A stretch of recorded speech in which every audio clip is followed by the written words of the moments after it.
రాసుకోండి, చదవకండి. మీరు ప్రియులైన పిల్లల వలె దేవుణ్ణి పోలి నడుచుకోండి.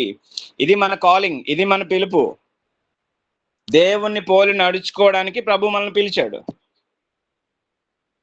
గలతీ పత్రిక 3వ అధ్యాయము 26, 27 వచనాలు. యేసుక్రీస్తునందు మీరందరూ విశ్వాసం వలన దేవుని కుమారులై ఉన్నారు. క్రీస్తులోనికి బాప్తిసం పొందిన మీరందరూ క్రీస్తును ధరించుకుని ఉన్నారు. ఆమేన్. దేవునికి మహిమ కలుగును గాక. ఈ వచనాలన్నీ కూడా మీ మైండ్ లోకి తీసుకోండి, వాటిని రిపీటెడ్ గా చదవండి, వాటిని మైండ్ లో పెట్టుకోండి. ఇది నేను, ఇది నేను. ఆ ప్లేస్ లో మీ పేరు పెట్టుకుని అవసరమైతే బిగ్గరగా మాట్లాడండి. యేసు క్రీస్తు వలన విశ్వాసము ద్వారా దేవుని కుమారులై ఉన్నారు. ఇదే సత్యము. వాక్యం మీ గురించి చెబుతున్న విషయం ఇది. యేసు క్రీస్తు శిలువ ద్వారా, ఆయన మరణము ద్వారా, ఆయన మీకోసం ప్రాణం పెట్టడం ద్వారా దేవుని ప్రేమ ఎంత గొప్పదంటే, కేవలం మనల్ని పాపాన్ని కడిగేసి మరలా మనల్ని మనుషునిగా వదిలేలేదు. మన పాపములు కడిగేసి, మన శాపములు తీసేసి మరలా మనల్ని మనుషునిగా వదిలేలేదు. పాపములు కడిగి, మన శాపములు తీసేసి, మన వ్యాధులన్నిటిని సిలువలో భరించి మనల్ని తీసుకెళ్లి తన కుటుంబములో, తన రాజ్యములో చేర్చుకున్నాడు దేవుడు. దేవునికి మహిమ కలుగును గాక. సో ఆ రాజ్య ప్రకారం బ్రతకడానికే, ఆ పరలోక సంబంధమైన జీవన విధానం బ్రతకడానికే మనకి వాక్యము తెలియాలి, వాక్యము చదవాలి. ఈ లోకానుసారంగా బ్రతకడానికి, రక్షణ పొందిన తర్వాత కూడా ఈ లోకానుసారంగా బ్రతకడానికి వాక్యం అవసరం లేదు కదా మనకి. వాక్యం ఎందుకు చదవాలి? వాక్యం మనకి ఎందుకు తెలియాలి? మన జీవితాలు, మన మార్గాలు ఇక ఇంతకు ముందు వంటివి కాదు. దానికి పర్ఫెక్ట్ ఎగ్జాంపుల్ మన ప్రభు అయిన యేసుక్రీస్తు. ఆయన శరీరధారిగా భూమి మీద ఉన్నప్పుడు అది పరలోక సంబంధమైన జీవన విధానం. అది ఈ భూలోక ప్రకారము చూస్తే, మాట సెలవిస్తే దెయ్యాలు వెళ్ళిపోతాయా? అది భూలోక నియమం ప్రకారం ఎక్కడైనా జరుగుతుందా? ఆయన మాట సెలవిస్తే తుఫాను నిమ్మలమైపోతుందా? అది ఈ లోక సంబంధమైన జీవన విధానం. అది 5 రొట్టెలు 2 చేపలు అన్ని వేల మందికి పంచడం అసలు ఈ లోకంలో జరిగే పనేనాది?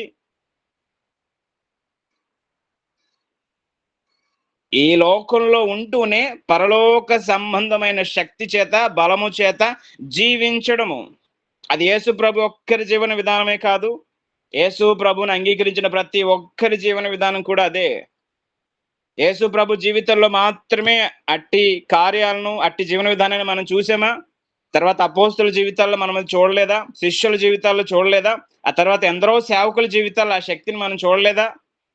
మనం అర్థం చేసుకోవాల్సిన విషయం ఏంటంటే, మనము కొంత లోకానికి దూరంగా ఉండడం, కొంత పాపాన్ని విడిచిపెట్టుకోవడం మాత్రమే కాదు, యేసుక్రీస్తు వలె ఈ భూలోకములో పరలోక సంబంధమైన జీవన విధానం, పరలోకముతో అనుసంధానమై, పరలోకముతో కనెక్ట్ అయి ప్రతి నిమిషము విశ్వాసము ద్వారా ఆయనతో సంబంధాన్ని, సహవాసాన్ని కొనసాగిస్తూ, అక్కడి నుంచి వచ్చే శక్తి ద్వారా, అక్కడి నుంచి వచ్చే సమాచారము ద్వారా నువ్వెవరో తెలుసుకుని బ్రతకాలి. అది క్రైస్తవ జీవితం. అందుకే వాక్యం చెబుతుంది, యేసుక్రీస్తునందు మీరందరూ విశ్వాసం వలన దేవుని కుమారులై ఉన్నారు. ప్రభు కొండ మీద ప్రసంగంలో పరలోకపు తండ్రి మీరు కుమారులు కుమారులు కుమారులు అని ఏదైతే చెప్పాడో అది చేయడానికే తన ప్రాణాన్ని పెట్టాడు. దేవునికి మహిమ కలుగును గాక. ఇంకా కిందకి చెబుతున్నాడు, క్రీస్తు యేసులోనికి బాప్తిసం పొందిన మీరందరూ కూడా క్రీస్తును ధరించుకున్నారు. ఈ విషయం మీకు అర్థం కావాలి. దేవునికి మహిమ కలుగును గాక. ఎందుకు అపవాది మీకు భయపడతాడు? ఎందుకు మిమ్మల్ని చూసి దెయ్యాలు పారిపోతాయి? ఎందుకు మిమ్మల్ని చూసి వ్యాధులు పారిపోతాయి? ఎందుకు మిమ్మల్ని చూసి సాతాను గడగడలాడిపోతాడు? మీరు క్రీస్తును ధరించుకున్నారు. మీరు కనబడరు వారికి, మీలో ఉన్న క్రీస్తే కనబడతాడు. ఈ విషయం మీకు అర్థమైతే, క్రీస్తు యేసులోనికి బాప్తిసం పొందిన మీరందరూ సంఘంలో సభ్యులు అవడమే కాదు, ఇక మీదట మీరు క్రీస్తును ధరించుకున్నారు. బాప్తిసము ద్వారా, ప్రభువా సిలువలో నేను కూడా నీతో పాటు చనిపోయాను, ఇక మీదట జీవించేది నేను కాదు, నీవే నాలో జీవించు ప్రభు అని విశ్వాసముతో నువ్వు ఎప్పుడైతే అంగీకరిస్తావో, మరుక్షణము క్రీస్తు నీలో నివసించడం ప్రారంభిస్తాడు. నివసించడమే కాదు, నీలో నుంచి లోకానికి, అపవాదికి, దేవునికి ఆయన కనబడడం ప్రారంభిస్తాడు. మీరు క్రీస్తుని ధరించుకున్నారన్న విషయం మీకు తెలుసా? అందుకే మీకు తగదు. నేను చాలాసార్లు మాట్లాడుతున్నప్పుడు ప్రజలకు కొంచెం అభ్యంతరకరంగా ఉంటది. జేమ్స్ గారు మరీ కఠినంగా మాట్లాడతారండి. జేమ్స్ గారు మరీ ఇబ్బందికరంగా మాట్లాడతారంటే, వాక్యం అలా చెబుతుంది. నేను మాట్లాడడం కాదు. మీరు క్రీస్తుని ధరించుకున్నారు. ఆ క్రీస్తును మీలో నివసింప చేసుకోవాల్సిన బాధ్యత మీకుంది. ప్రతి నిమిషం, ప్రతి క్షణము మీరు కనబడకుండా, మీరు పని చేయకుండా, మీ ఆలోచనలు, మీ స్వభావం బయట పడకుండా మిమ్మల్ని మీరు ప్రతి క్షణము సిలువ వేసుకుంటూ క్రీస్తు బ్రతకడానికి మీరే అవకాశం ఇవ్వాలి. ఇంకో మాట చెప్తాను, జ్ఞాపకం పెట్టుకోండి. క్రీస్తు మీలోకి వచ్చినా సరే ఆయన మీలో నుంచి పని చేయడానికి మీ అనుమతి కావాలి. మీ అనుమతి కావాలి. మీ అనుమతి లేకుండా మీలోంచి ఆయన పని చేయడు. మిమ్మల్ని మీరు మరుగు చేసుకోకుండా, మిమ్మల్ని మీరు చంపుకోకుండా, మిమ్మల్ని మీరు సిలువ వేసుకోకుండా మొదటి ఈ విషయం మనకు అర్థం కావాలి. బాప్తిజం పొందిన మనం, రక్షణ పొందిన మనము క్రీస్తుని ధరించుకున్నాము. క్రీస్తు ముందు నిలవగలిగింది ఏదీ లేదు. భూమి మీద, భూమి కింద, పరలోకంలో ప్రతి వాని మోకాలు ఆయన ఎదుట వంగవలసిందే. మరి ఆయన ధరించుకున్న నీ ముందు కూడా ఏ శక్తి నిలవలేదు, ఏ వ్యాధి నిలవలేదు, ఏ అపవాది తంత్రము కూడా నీ ముందు నిలవలేదు. అయితే నీకు అర్థం కావాల్సింది ఏంటంటే, నేను క్రీస్తుని ధరించుకున్నాను. అది ఎలా అనే విషయం మీకు అర్థం కావాలి. బాప్తిస్మము ద్వారా ఏమి జరిగిందంటే ఈరోజు మనకి ఏమీ తెలియదు. ఆ శిలువ మరణం ఆయనది కాదు. జాగ్రత్తగా వినండి, నేను చెప్పే మాట జాగ్రత్తగా వినండి. శిలువ మరణం ఆయనది కాదు. ఆ పునరుద్ధానం ఆయనది కాదు. నీ కోసము, నీ పక్షమున, నీ మరణమును ఆయన భరించాడు. శిలువలో ఆయన కనబడుతున్నాడు కాబట్టి ఆయన మరణం అనుకోకూడదు. అది నీ మరణము. శిలువలోంచి ఆయన శరీరం తిరిగి లేచింది కాబట్టి ఆయన లేచాడు అనకూడదు. అది నీ పునరుద్ధానము. నువ్వు చనిపోయావు శిలువలో. నిన్ను చంపడానికి ఆయన శిలువకెక్కాడు. నువ్వు ఆ బాధ భరించలేవు కాబట్టి, నువ్వు నేను ఆ శిక్ష తట్టుకోలేం కాబట్టి నా స్థానంలో ఆయన సిలువ వేయబడ్డాడు. అది ఆయన మరణం కాదు. ఆయన ఏ పాపము చేయలేదు. ఆయన నోట ఏ కపటము లేదు. నీకు అర్థమైందా ఆ సిలువ వార్త? ఈ రోజు కన్నా అర్థమైందా? ఆ సువార్త అర్థమైందా మనకి? నేను పదే పదే పదే పదే విషయాలు చెబుతూ ఉంటాను. ఎందుకంటే అక్కడే మీ బలం ఉంది, అక్కడే మీ సామర్థ్యం ఉంది. అపోస్తలుడైన పౌలు గారు చెప్తాడు, సిలువ యందు తప్ప మరి దేని యందు అతిశయించుడు నాకు దూరమగును గాక. సిలువ యందే నేను అతిశయిస్తాను. నా బలము, నా ధైర్యము, నా ఐశ్వర్యము, నా అధికారము, నా మహిమ అంతా కూడా సిలువలోనే ఉందని ఆయనకు అర్థమైంది. ఈరోజు క్రైస్తవులకు మనకు అర్థం కావట్లేదు. అందుకే బలహీనమైన జీవితాలు జీవిస్తున్నాం. మాటి మాటికి వెళ్ళి మనం ప్రతి ఒక్కరి దగ్గర తలలు వంచి అయ్యగారు ప్రార్థన చేయండి, అయ్యగారు ప్రార్థన చేయండి. నువ్వు బలహీనుడివా? నువ్వు ప్రార్థన చేస్తే దేవుడు కార్యాలు చేయడా? నీకు అధికారం ఇవ్వలేదా? ఎంతకాలం ప్రార్థన చేయించుకునే వారిగా ఉంటారు? ప్రార్థన చేయించుకోవడం తప్పు కాదు. నేను కూడా ప్రార్థన చేయించుకుంటాను అనేక దేవుని సేవకుల దగ్గర. అయితే అలా ఉండిపోకూడదు. మీకు ఇవ్వబడిన అధికారం, మీకు ఇవ్వబడిన శక్తి మీకు అర్థమైనప్పుడు అపవాది చేతులు నలిగిపోతున్న వారిని చూస్తే మీరు ప్రశాంతంగా ఉండలేరు. దయచేసి అర్థం చేసుకోండి. ప్రసంగం వినేసి మళ్ళీ స్కిప్ చేసేసి జేమ్స్ గారు బాగా చెప్పారు, ఈ మార్కులు నాకు వద్దు, మీరు కొట్టే చప్పట్లు, మీరు చెప్పే అభినందనలు నాకు వద్దు. వాక్యాన్ని స్వీకరించండి. వాక్యంలోంచి దేవుడు ఏం మాట్లాడుతున్నాడో దాన్ని సాధన చేయండి. దేవుడు మన కోసం ఏం చెప్తున్నాడు అదే. మీరు క్రీస్తుని ధరించుకున్నారు. మీరు నడిచి వెళ్తుంటే క్రీస్తు కనబడతాడు. లోకానికి కనిపించాలి, అపవాది కనిపించాలి. మనం వేసుకున్న తెల్లని వస్త్రాలు కాదు బాప్తిస్మానికి సూచన. క్రీస్తుని మీరు ధరించుకున్నారు. క్రీస్తు మీతో వస్తున్నాడు అనే విషయం మనకు అర్థమైతే మనం చాలా జాగ్రత్తగా బ్రతుకుతాం. కొరింథీయులకు రాసిన 2వ పత్రిక 4వ అధ్యాయం 4వ వచనం. దేవుని స్వరూపి ఉన్న క్రీస్తు మహిమను కనపరచు సువార్త ప్రకాశము వారికి ప్రకాశింపకుండు నిమిత్తము యుగ సంబంధమైన దేవత అవిశ్వాసులైన వారి మనోనేత్రములకు గుడ్డితనము కలుగచేసెను. మీకు అర్థమవుతుందన్నమాట. దేవుని స్వరూపి అయిన క్రీస్తు మహిమను కనపరచు దేవుని సువార్త ప్రకాశమానము మీకు ప్రకాశింపకూడదు. ఎవరికి? అవిశ్వాసులైన వారికి. ఎవరు అవిశ్వాసులు? ఈ వాక్యము వినని వారు, ఈ వాక్యము తెలియని వారు, ఈ సువార్తని పరిపూర్ణంగా నమ్మని వారు. దేవుని స్వరూపైన క్రీస్తు మహిమను కనపరిచే సువార్త ప్రకాశమానము. నీకు అనుగ్రహింపబడిన సువార్త, నీ కోసం నీ కళ్ళ ముందుకు దేవుడు పంపిన సిలువ. అక్కడ ఆ సిలువలో బలైన ఆయన ఎవరో నీకు అర్థం కాకుండా ఉండాలి అనేది అపవాది యొక్క ప్లాను. ఆ సువార్త ప్రకాశమానం నీకు ప్రకాశించకూడదు. నువ్వు ఆ చీకట్లోనే బ్రతకాలి. నీ బతుకాలం అంతా కూడా నువ్వు ఆ చీకట్లోనే బ్రతకాలి.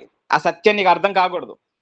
సువార్త ద్వారా ఏ ప్రకాశమానం దేవుని హృదయాల్లో వెలగాలని కోరుకున్నాడో ఆ ప్రకాశమానం ద్వారా, ఆ వెలుగు ద్వారా నువ్వెవరో నీకు అర్థమవుతుంది. ఆ వెలుగు నీ హృదయాల్లోకి ఎప్పటికీ రాకూడదు. అపవాది యొక్క టార్గెట్ అదే. అక్కడే అడ్డుపడతాడు.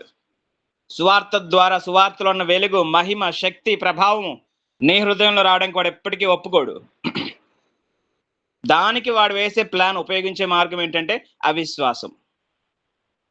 అవిశ్వాసానికి 2 కారణాలు. ఒకటి, దాని గురించి మనం వినకపోవడం వల్ల మనకు విశ్వాసం ఉండదు. ఒకవేళ దాని గురించి విన్నా పరిపూర్ణంగా దాన్ని మనం నమ్మం. కాబట్టి దేవుని సేవకునిగా మీకు చెప్పే మాట ఏంటంటే, మీకు బైబిల్లో ఏ మర్మాలు తెలియకపోయినా పర్లేదు, కనీసం సిలువను, సువార్తను అర్థం చేసుకోవడానికి ప్రయత్నించండి చాలు.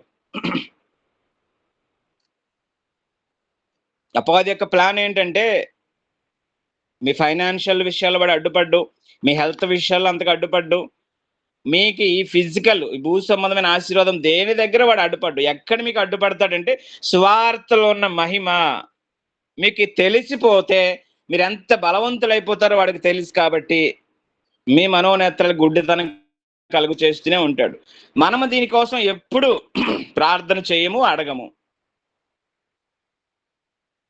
ఈ అంశాన్ని మీ ప్రార్థనలో చేర్చుకోండి. ప్రతిరోజు మీ ప్రార్థనలో ఈ అంశాన్ని పెట్టుకోండి. ఏంటి అంశము? దేవాని సువార్త ప్రకాశమానము నా హృదయంలోనికి రావాలి. ఆమేన్. ఈ అంశాన్ని మీ ప్రార్థనలో చేర్చుకోండి. ఆ సువార్త మీకు ఎప్పుడు అర్థమవుతుందో, ఆ సువార్త, ఏ సువార్త అయితే దేవుని శక్తి అని చెప్పబడిందో వాక్యములో, ఏ సువార్త అయితే దేవుని శక్తి అని చెప్పబడిందో వాక్యములో, ఆ దేవుని శక్తి నీకు అర్థం కావాలి. అది అర్థం కానంత కాలము క్రైస్తవులు అనే పేరు తప్ప ప్రసంగాలు చేయగలం కానీ దేవుని కొరకు ప్రత్యేకమైన జీవితాన్ని జీవించలేము. అపవాది రాజ్యాన్ని కూల్చుకుంటూ వెళ్ళలేము. మన శక్తి మన దగ్గర లేదు. మన తెలివితేటల్లో, మన జ్ఞానంలో, మన ప్రసంగాల్లో, మన వాక్చాతుర్యంలో లేదు మన శక్తి. మన శక్తి సిలువలో ఉంది. దేవునికి మహిమ కలుగుతుందాక. మన శక్తి సిలువలో ఉంది. అక్కడికి వెళ్ళండి, సిలువను గురించి ఆలోచించండి, విచారించండి, చదవండి, ధ్యానించండి, తెలుసుకోండి. అర్థం కాకపోతే సేవకులను అడగండి.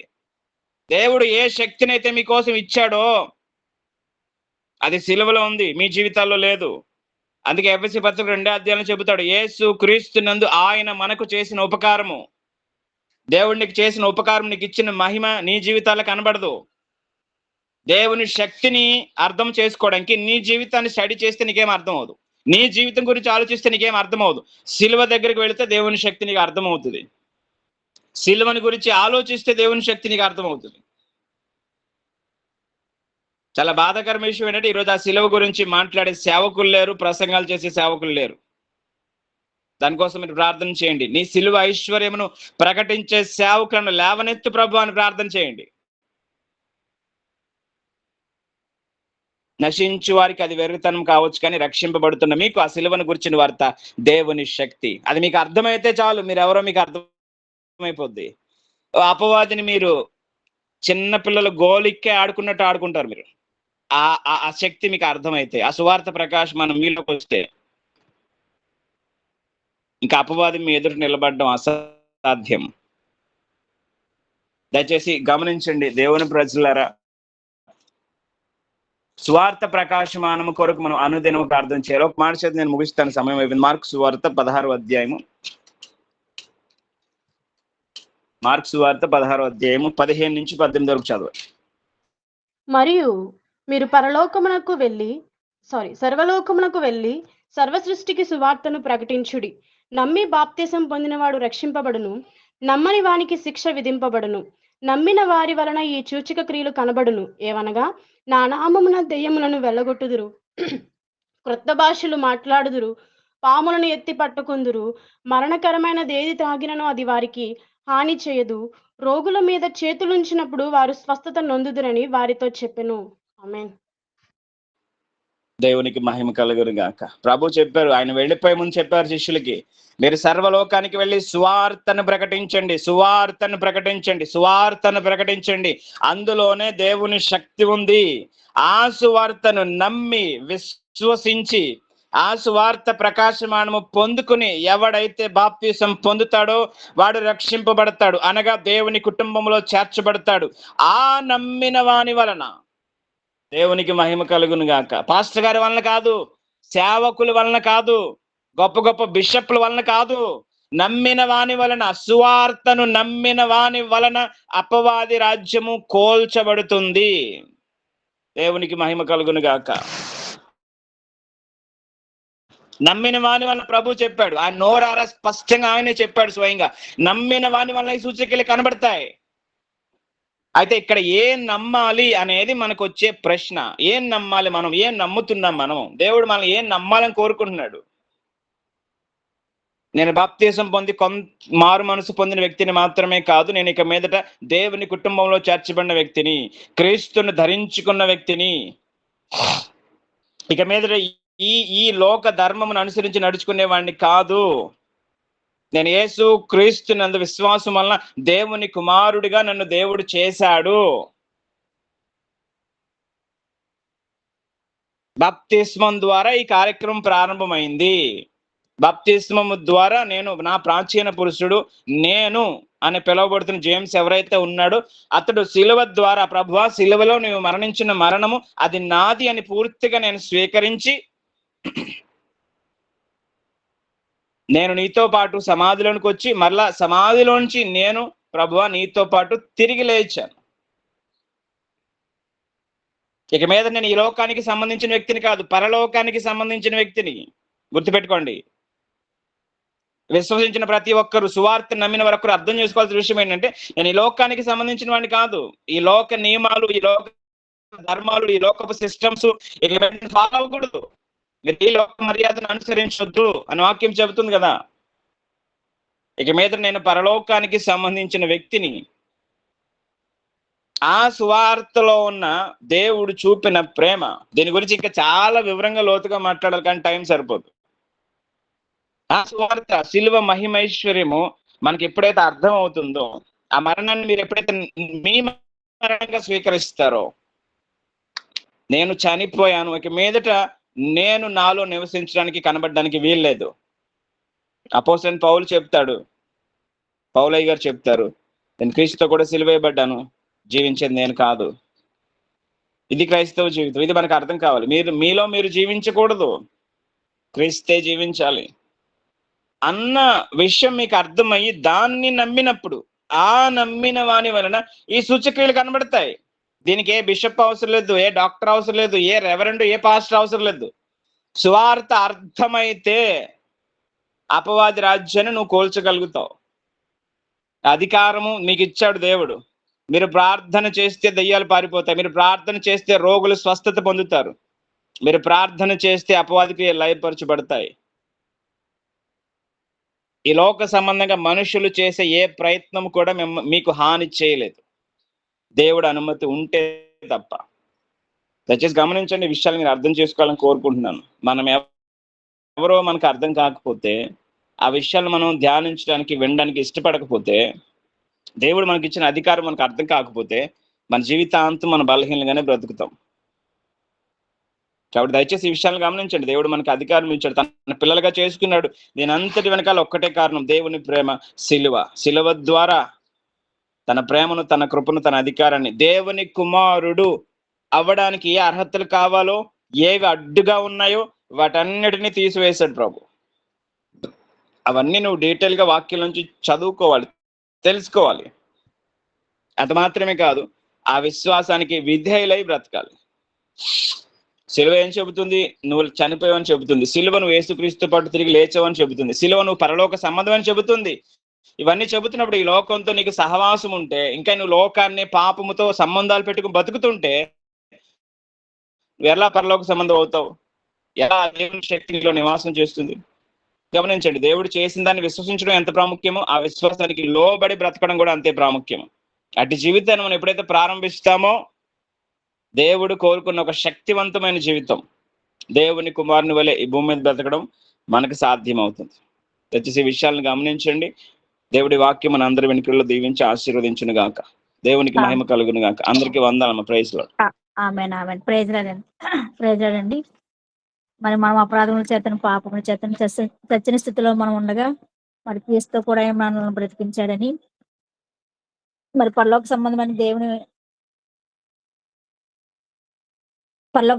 దేవుని మనము పోలు నడుచుకోవాలని, క్రీస్తు యేసునందు బాప్తిసం పొందిన మనమందరం కూడా క్రీస్తుని ధరించుకుని ఉన్నామని, మరి మన మనోనేతల గుడ్డితనము కలుగు చేస్తున్న అపవాదిని మరి ఎదిరించాలని, మరి సిలువను కూర్చున్న వార్తను అర్థం చేసుకోవాలని,